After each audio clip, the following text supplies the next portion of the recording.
Hello, welcome to Intuition with Marnie Lynn. How are you today? I'm doing really good. So today is part 2 in our series about empathy or empath. I've read the first 6 of 30 examples of what an empath would be. And let's continue with our conversation. So the 7th sample is digestive disorders and lower back problems. The solar plexus chakra, based in the center of the abdomen, is known as the seat of emotions. Empaths feel the incoming emotion of another, which can weaken the area and eventually lead to anything from stomach ulcers to irritable bowel system. There's too many other conditions to list here. Lower back problems can develop from being ungrounded, amongst other things. One who has no knowledge of them being an empath will always be ungrounded.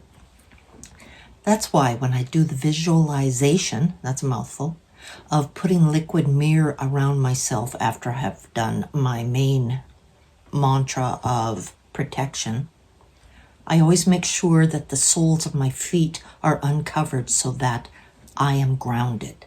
I am always grounded, whether I'm on the ground in a building. I have my feet uncovered so that the energy will seek out the earth and ground me. What a difference.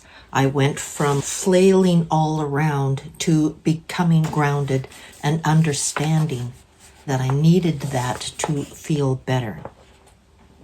Important feature of being an empath. Number 8, always looking out for the underdog. Anyone who's suffering in emotional pain or being bullied draws an empath's attention and compassion. That's true. I have to be very aware of, and there's also very manipulative people out there who will throw out all sorts of emotions and situations to lure the empath in to abuse them emotionally, psychically, drain their energy, whatever. So you must decide and discern who is a real underdog and who is being bullied, and then go from there. Because I have stepped in to help people that I thought were being bullied or an underdog, and I've been completely messed with, and it took a long time to get over that situation. Number 9, others will want to offload their problems on you, even strangers. An empath can become a dumping ground for everyone else's issues and challenges, which, if they're not careful, can end up as their own. I was, as I have said before, a bartender for 18 years. And as a bartender, you have people that sit and tell you all their problems.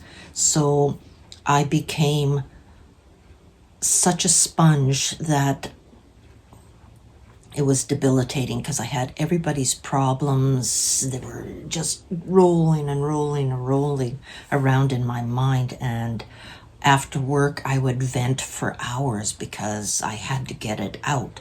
And I didn't know I was an empath at the time.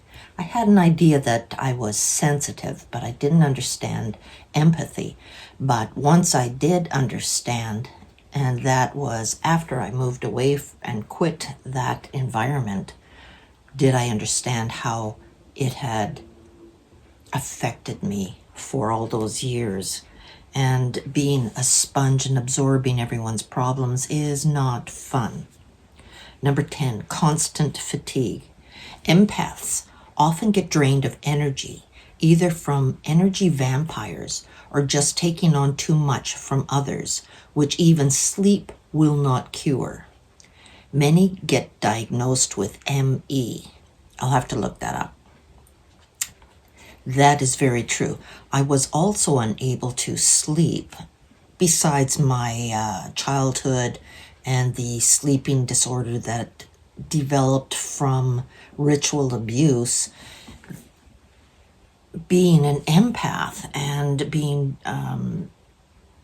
unable to sleep, I was able to sleep maybe 4 hours a day, and I was living on coffee, pop, sugars, just to keep going, to go back to the life-sucking job of being a bartender for an empath. And it wasn't until I left all that behind and moved to Victoria did I start to sleep. And it's been amazing. I can now sleep and get a lot of good rest every night. Number 11, addictive personality. Alcohol, drugs, sex are to name but a few addictions empaths turn to block out the emotions of others. It can be a form of self-protection to hide from someone or something and external feelings. Yes, addictive personality. I'm sure we all have something that we're addicted to personality-wise, but that really doesn't need any more explanation other than what it describes there. Number 12, drawn to healing, holistic therapies, and all things metaphysical. Empaths would love to heal others, and they can end up turning away from healing, even though they have a natural ability for it, after having studied and qualified, because taking on too much negative energy from the person the empath is trying to heal, especially if they are unaware of their empathy. Anything of a supernatural nature is of interest to empaths, and they don't surprise or get shocked easily, even at the revelation of what many others would consider unthinkable, for example. Empaths would have known the world was round when others believed it was flat. Yes, I experience that, so that is very interesting. Anything supernatural, I think that may also depend on what planets you have in the houses in your natal chart. For example, if you have a lot of planets and activity in the 8th house, then you would be really interested in the supernatural, because the house of Scorpio deals with the supernatural, and I myself have several planets in that house, so I'm just naturally drawn to that kind of environment and that kind of knowledge. It is fascinating to me, and I can relate to a lot of it. So let's do a quick 1-card reading, because this is video. This is 3 months in a row today that I have been doing a video every day, and it is only 8:37 a.m. and I usually do a video at 1 in the afternoon, so I'm way ahead of myself.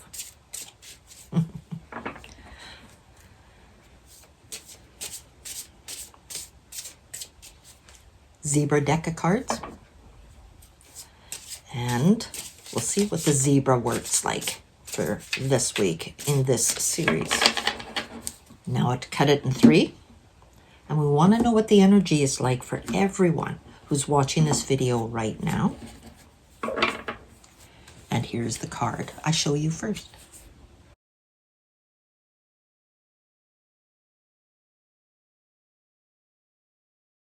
This one looks interesting. Love comes in all shapes and sizes. Being open to feel love is being open to give love. You have to be able to love you first, grasshopper. Think about it. You have to know what it feels like to receive it before you can share it, grandmother. It's so important. Remember, let's say life is like being on an airplane, and the airplane is having trouble and starting to go down. It's so important for you to put on the oxygen mask first before you help anyone else, because you need it first before you can help others. That's why it's so important for you to be able to love you first. Because when you have self-respect, when you have honesty, integrity, and your word is your law for you, then the whole package makes you stronger, and you're able to help other people because you love you. It's not being egotistical. It's not being selfish. It's being realistic. You cannot help other people until you help you. And you are number one. I'm number one in my world. And when I'm feeling good, then I can help other people. If I'm not feeling good, I could be draining from other people, and we don't want that. That isn't what our goal is. I hope this is helping you to get some idea from these 12 examples so far of what empathy is about. And if you have empathy, or if you know anyone who has empathy that are unable to deal with it, you must learn how to put protection around yourself. And you must learn to trust yourself, stay grounded. And if you feel uncomfortable when you're around people that are draining you, learn to step back and walk away. There's nothing wrong with walking away from people who are draining your energy. I have people that will, when I'm out and about, people will come and they will dump their stuff on me. It's just amazing. And then I find after people have, and I'll say it this way, dumped their emotional baggage onto me and they feel way better, then they won't talk to me anymore because they have dumped too much information on me. And most of the time I turn it off because I don't want to hear it. I don't want to absorb it. And I don't need to absorb it. That's their stuff. Yes, I understand that they feel better, but I have the liquid mirror so it hits and falls off. Those that I really care about and those that are in my inner circle, that's a different story. We're talking about outside of our circle that are draining. Even those in our circle can be draining and we must be careful, but we're not talking about that right now. We're just talking about the general population. I hope this is helping. Thank you for spending some time with me. I always feel good about myself after I have spent some time with you. And please like, share, and subscribe to the channel if you haven't already. Hit the notification bell so you know every time I put up a new video, and I put up a new one every day. So I'll say bye for now. Have a great day, and I'll see you tomorrow.